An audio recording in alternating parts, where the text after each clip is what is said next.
This year, America will recognize two important anniversaries that show us the majesty of America's mission and the power of American pride. In June, we mark 75 years since the start of what General Dwight D. Eisenhower called the Great Crusade, the Allied liberation of Europe in World War II.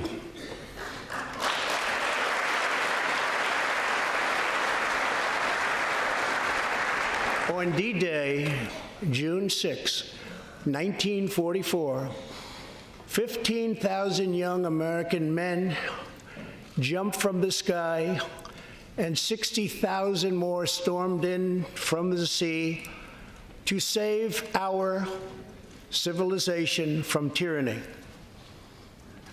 Here with us tonight are three of those incredible heroes.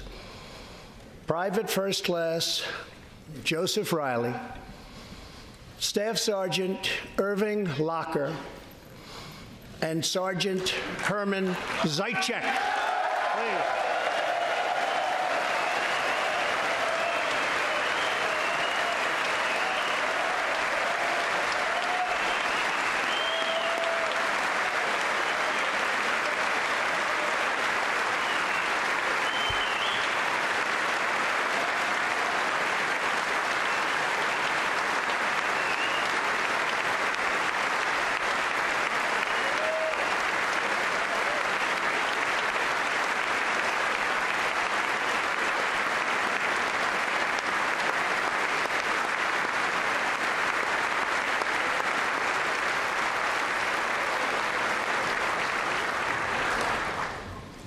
Gentlemen, we salute you.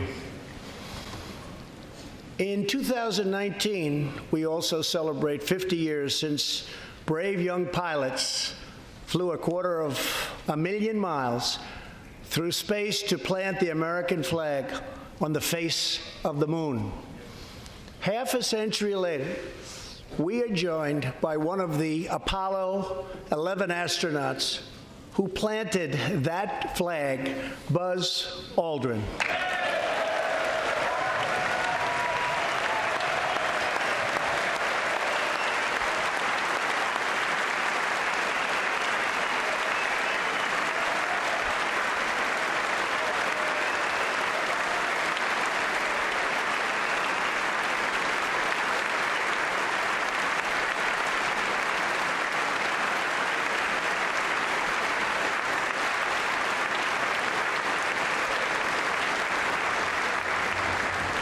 Thank you, Buzz. This year, American astronauts will go back to space on American rockets.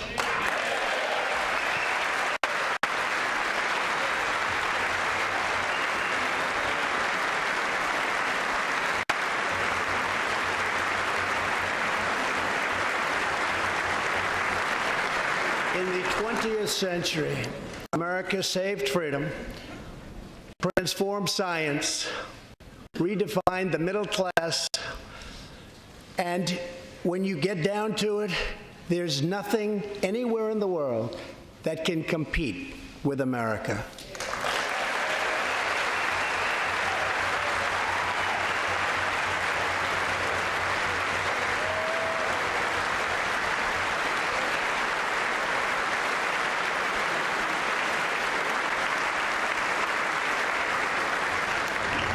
And just weeks ago, both parties united for groundbreaking criminal justice reform. They said it couldn't be done.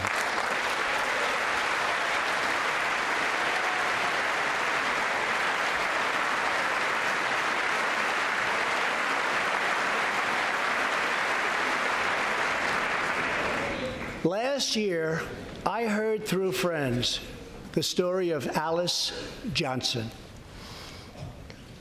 I was deeply moved. In 1997, Alice was sentenced to life in prison as a first-time nonviolent drug offender.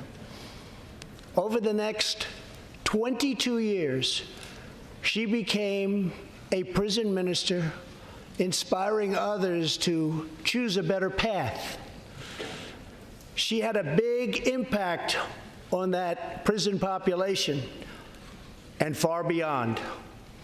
Alice's story underscores the disparities and unfairness that can exist in criminal sentencing and the need to remedy this total injustice. She served almost that 22 years and had expected to be in prison for the remainder of her life. In June,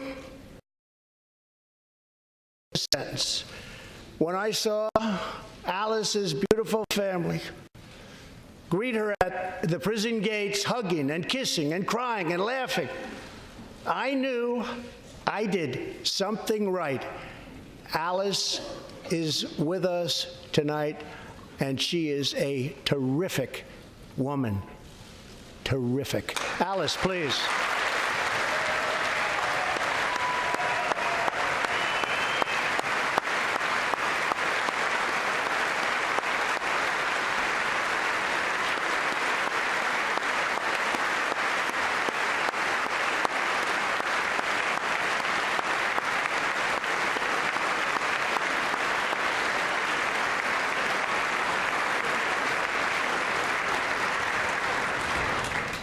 Alice, thank you for reminding us that we always have the power to shape our own destiny. Thank you very much, Alice. Thank you very much.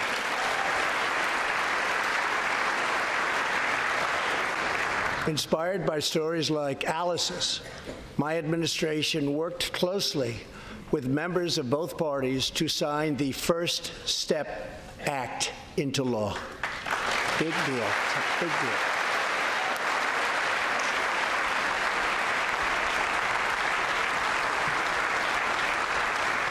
This legislation reformed sentencing laws that have wrongly and disproportionately harmed the African American community. The First Step Act gives nonviolent offenders the chance to re-enter society as productive, law-abiding citizens. Now, states across the country are following our lead. America is a nation that believes in redemption. We are also joined tonight by Matthew Charles from Tennessee. In 1996, at the age of 30, Matthew was sentenced to 35 years for selling drugs and related offenses.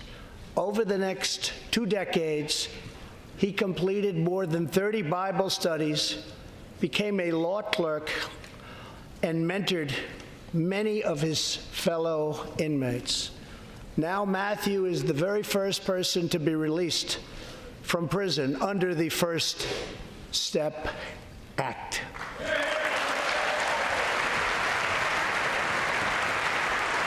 Matthew, please.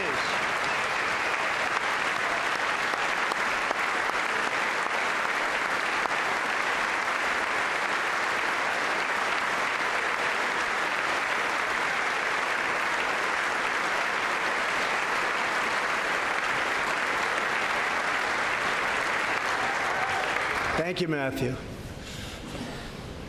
Welcome home.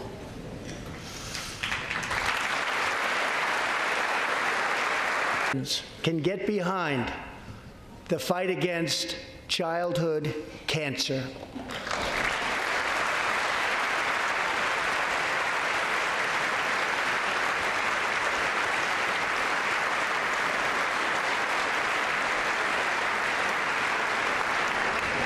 Joining Melania in the gallery this evening is a very brave 10-year-old girl, Grace Eline. Every birthday,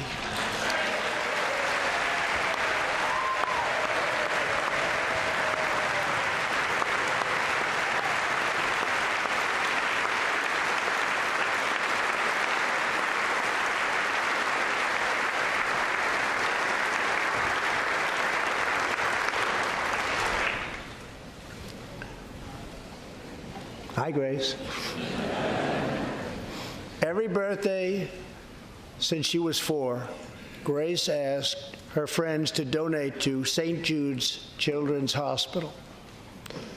She did not know that one day she might be a patient herself. That's what happened. Last year, Grace was diagnosed with brain cancer. Immediately, she began radiation treatment. At the same time, she rallied her community and raised more than $40,000 for the fight against cancer.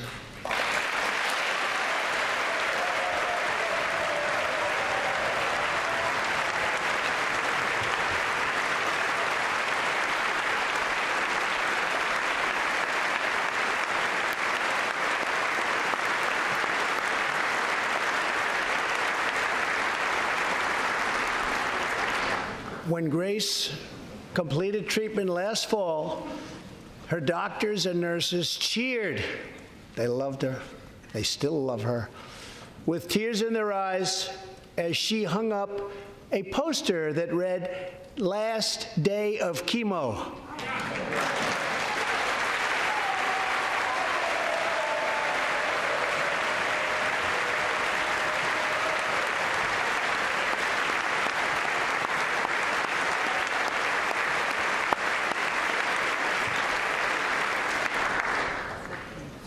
Thank you very much, Grace. You are a great inspiration to everyone in this room. Thank you very much.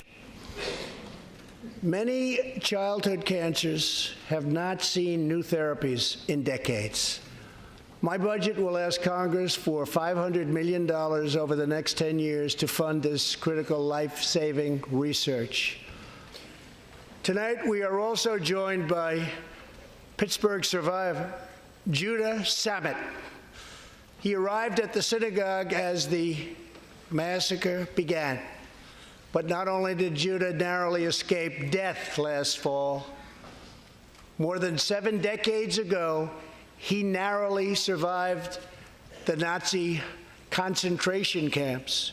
Today is Judah's 81st birthday.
Do that for me, Judah. Judah says he can still remember the exact moment nearly 75 years ago, after 10 months in a concentration camp, when he and his family were put on a train and told they were going to another camp. Suddenly, the train screeched to a very strong halt. A soldier appeared. Judah's family braced for the absolute worst. Then his father cried out with joy, "It's the Americans! It's the Americans!"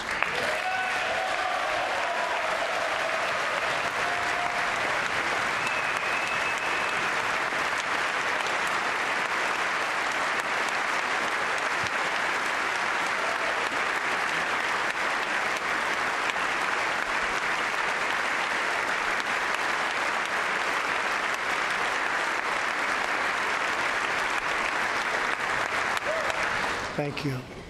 A second Holocaust survivor who is here tonight, Joshua Kaufman, was a prisoner at Dachau. He remembers watching through a hole in the wall of a cattle car as American soldiers rolled in with tanks. To me, Joshua recalls, the American soldiers were proof that God exists, and they came down from the sky. They came down from heaven. I began this evening by honoring 3 soldiers who fought on D-Day in the Second World War. One of them was Herman Zaitchik. But there is more to Herman's story.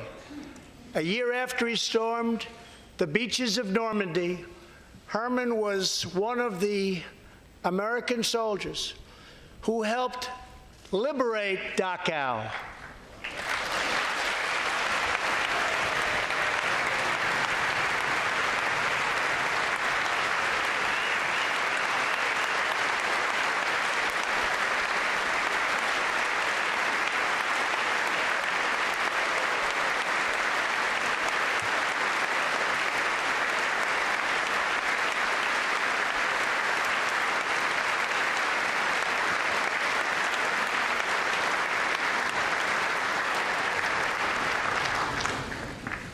He was one of the Americans who helped rescue Joshua from that hell on earth.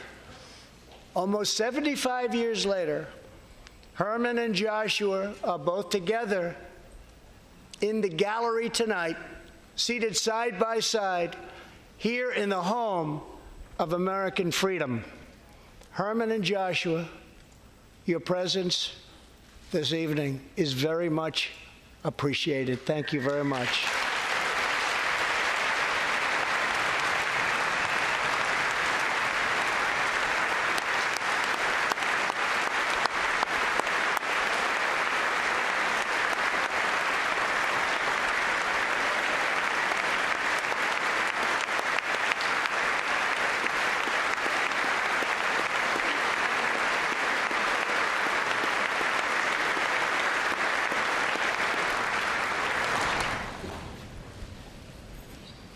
Thank you. When American soldiers set out beneath the dark skies over the English Channel in the early hours of D-Day 1944, they were just young men of 18 and 19 hurtling on fragile landing craft toward the most momentous battle in the history of war. They did not know if they would survive the hour. They did not know if they would grow old, but they knew that America had to prevail. Their cause was this nation and generations yet unborn. Why did they do it? They did it for America. They did it for us. Everything that has come since our triumph over communism, our giant leaps of science and discovery, our unrivaled progress towards equality and justice, all of it is possible thanks to the blood and tears and courage and vision of the Americans who came before. Think of this Capitol. Think of this very chamber where lawmakers before you voted to end slavery, to build the railroads and the highways, and defeat fascism, to secure civil rights, and to face down evil empires. Here tonight, we have legislators from across this magnificent republic. You have come from the rocky shores of Maine and the volcanic peaks of Hawaii, from the snowy woods of Wisconsin and the red deserts of Arizona, from the green farms of Kentucky and the golden beaches of California. Together, we represent the most extraordinary nation in all of history. What will we do with this moment? How will we be remembered? I ask the men and women of this Congress, look at the opportunities before us. Our most thrilling achievements are still ahead. Our most exciting journeys still await. Our biggest victories are still to come. We have not yet begun to dream. We must choose whether we are defined by our differences, to transcend them. We must choose whether we squander our great inheritance or whether we proudly declare that we are Americans. We do the incredible. We defy the impossible. We conquer the unknown. This is the time to reignite the American imagination. This is the time to search for the tallest summit and set our sights on the brightest star. This is the time to rekindle the bonds of love and loyalty and memory that link us together as citizens, as neighbors, as patriots. This is our future, our fate, and our choice to make. I am asking you to choose greatness. No matter the trials we face, no matter the challenges to come, we must go forward together. We must keep America first in our hearts. We must keep freedom alive in our souls. And we must always keep faith in America's destiny. That one nation, under God, must be the hope and the promise and the light and the glory among all the nations of the world. Thank you, God bless you, and God bless America. Thank you very much.